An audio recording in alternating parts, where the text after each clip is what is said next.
Dear student, हमारे YouTube channel Ajay मणि classes में आप सभी का स्वागत है। आज इस वीडियो में कक्षा 10वीं के गणित पाठ 1 वास्तविक संख्या से 20 बहुविकल्पी क्वेश्चन को हल करेंगे, जो कि बोर्ड परीक्षा की दृष्टि से काफी महत्वपूर्ण है। तो आप सभी वीडियो में बने रहें और वीडियो को अंत तक जरूर देखें। चलिए वीडियो शुरू करते हैं। यहाँ पर पहला प्रश्न दिया गया है कि एक परिमेय संख्या और एक अपरिमेय संख्या का योग होता है। तो परिमेय और अपरिमेय संख्या का योग हमेशा अपरिमेय संख्या होता है, तो यहाँ बी विकल्प सही हो जाएगा। दूसरा प्रश्न दिया गया है कि एक शून्येतर परिमेय संख्या और एक अपरिमेय संख्या का गुणनफल। तो शून्येतर का मतलब जो शून्य को छोड़ के, तो शून्येतर परिमेय संख्या और अपरिमेय संख्या का गुणनफल सदैव अपरिमेय संख्या ही होता है, तो ये दूसरा का ए विकल्प सही हो जाएगा। तीसरा प्रश्न है एक शून्येतर परिमेय संख्या और एक अपरिमेय संख्या का भागफल। तो शून्येतर परिमेय और अपरिमेय संख्या का भागफल हमेशा अपरिमेय संख्या ही होता है, तो यहाँ तीसरे का बी विकल्प सही हो जाएगा। चौथा दिया गया है कि किसी पूर्णांक यम के लिए प्रत्येक धनात्मक सम पूर्णांक का रूप होता है। तो किसी भी पूर्णांक संख्या के लिए धनात्मक सम पूर्णांक हमेशा 2m के रूप में होगा। उसके बाद से पांचवा प्रश्न दिया गया है कि किसी पूर्णांक n के लिए प्रत्येक धनात्मक विषम पूर्णांक का रूप होगा। तो विषम पूर्णांक के लिए हमेशा 2n+1, यानी पांचवा का डी विकल्प सही हो जाएगा। यहाँ पर छठवां प्रश्न दिया गया है दी गई संख्या में अभाज्य संख्या होगी। तो अभाज्य संख्या हमेशा 2 से शुरू होती है, 2, 3, 5, 7। तो यहाँ पर 0 अभाज्य संख्या नहीं है, बी भी अभाज्य संख्या नहीं है, सी जो है 2, तो सी अभाज्य संख्या है, यही सही होगा। सातवां प्रश्न है कौन सा अभाज्य संख्याओं का युग्म है।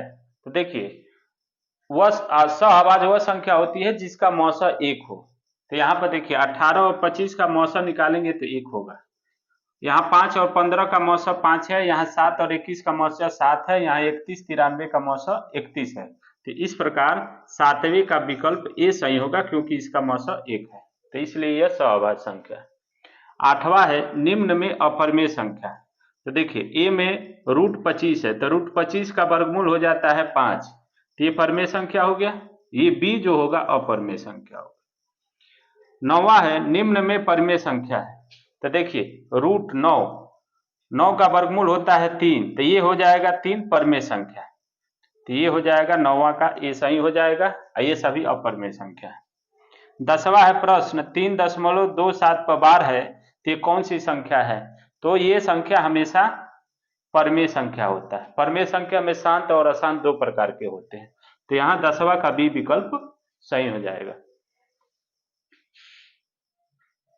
यहाँ पर 11वां प्रश्न दिया गया है कि किन्हीं 2 धनात्मक पूर्णांक ए और बी के लिए क्या होगा।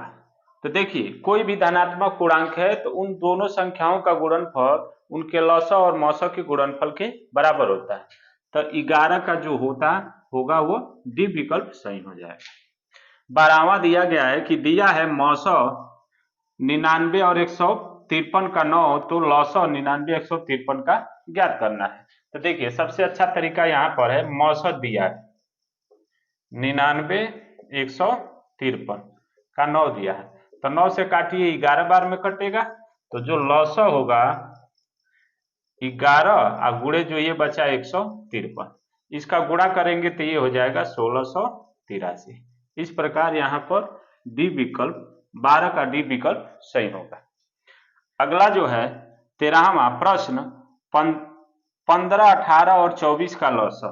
तो 15 और 18, 24 का लसाअ यहाँ निकाल दे 15, 18, 24। 3 से कटेगा, 3 पचे 15, 3 छक 18 और 3 अठे 24। फिर यहाँ से 3 से काट दीजिए 5, 2, फिर ये हो जाएगा 8, फिर ये 5 से ले लीजिए तो 2 हो जाएगा, ये 8 हो जाएगा। फिर यहाँ से 8 से ये कट जाएगा पूरा पूरा, तो यहाँ जो लसाअ होगा इसका 3 × 3 × 5 × 8, पूरा हल करेंगे तो 360 आएगा। चाहे तो आप क्या करोगे, इसको 2 से भी काट लोगे तो ये 2 गुणे 2 गुणे 2 से कटेगा, यानी 8 बार में कटेगा, तो ये टोटल होगा 360। तो यानी 13वां का डी विकल्प सही हो जाएगा। अगला है 14वां प्रश्न। दिया गया है कि लौसा इतना बराबर इतना, तो मौसा क्या होगा। तो यहाँ पर लौसा दिया गया है, लौसा 132 288, ये सिंपल तरीका है, 3168। तो यहाँ देखिए 132 से ये काटेंगे तो ये 24 बार में कटेगा, और फिर 24 से इसको काट देंगे तो ये 12 बार में कटेगा, तो जो बचेगा वही इसका मौसा हो जाएगा, यानी ये 12 मौसा हो जाएगा। तो 14वां का डी विकल्प सही हो जाएगा। यहाँ 15वां प्रश्न दिया गया है, संख्या 144 के अभाज्य गुणनखंड में अभाज्य गुणनखंडों की घातों का योगफल होगा। तो देखिए यहाँ पर 144 का जब अभाज्य गुणनखंड करेंगे तो यहाँ 2 गुणे 2 गुणे 2 गुणे 2 और गुणे 3 गुणे 3 ये आ जाएगा। इसको घात के रूप में लिखे तो 2 पर घात 4 हो जाएगा और 3 पर घात 2 हो जाएगा। तो यहाँ ये अभाज्य संख्या है, इनका घात है 4 और 3, तो इनका योगफल पूछ रहा है, तो योगफल जो हो जाएगा 4 या धन 2, इनको जोड़ना है, तो ये टोटल हो जाएंगे 6। तो 15वां का डी विकल्प हमारा सही हो जाएगा। 16वां प्रश्न दिया गया, यदि दो धनात्मक पूर्णांक a और b को a बराबर x³ y² और b बराबर xy³ के रूप में व्यक्त किया जाए, जहां x और y अभाज्य संख्या है, तो HCF AB ज्ञात करना है। यहाँ पर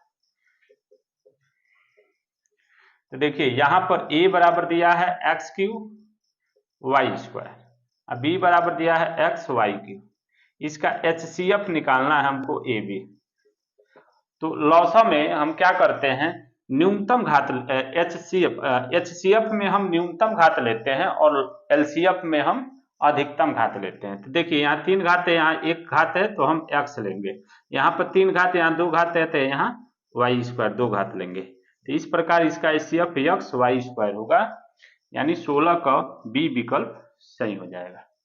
17वां प्रश्न दिया गया है, यदि दो धनात्मक पूर्णांक p और q को p बराबर AB² और q बराबर AQB के रूप में व्यक्त किया जाता है, जहां a और b अभाज्य संख्या है, तो LCM हमको ज्ञात करना है।